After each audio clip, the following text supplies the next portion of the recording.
Should I do it? Should I not? Okay. So sometimes we get a little bit of these emotions and they can really be impactful for our behavior change. Hello and welcome. I'm Kimber Domke, mindful food and fitness coach, and today I want to chat a little bit about guilt and shame, two emotions and what they can mean for your efforts towards behavior change. So, guilt has to do with making a transgression of some sort and feeling like, oh, I shouldn't do this.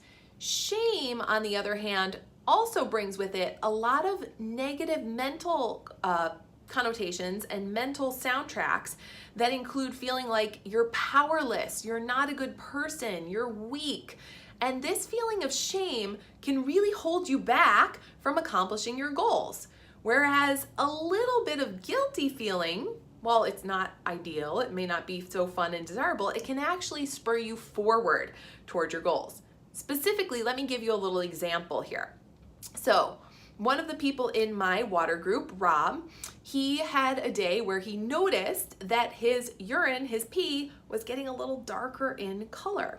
And he also noticed that feeling like, oh, I'm not meeting my water target for the day. So he observed the physical element of what was observable and also felt maybe a little bit of guilt, specifically anticipatory guilt. Guilt that he was getting close to the goal but maybe not going to really achieve it, and this a little bit of guilt led him to actually get the goal, nab it, grab it out of the air, and make that water target for the day. Now, what if instead shame had come into play? The feeling like, oh my gosh, I see that I haven't really drank enough. My pee is indicating so. And I just can't do this. I am such a weak person. It's too difficult. And what does it matter anyways?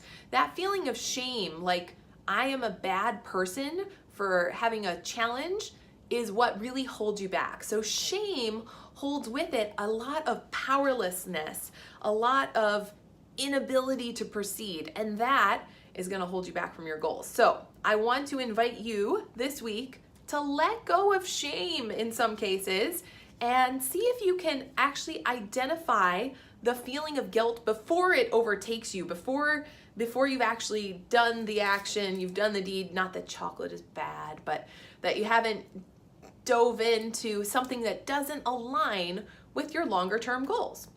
All right, that is my challenge this week. Notice, observe, maybe make use of a little bit of anticipatory guilt in order to advance your action towards the changes that you seek in yourself. Thank you so much for watching. This has been Kimber Domke, mindful food and fitness coach, inviting you to observe guilt, observe shame,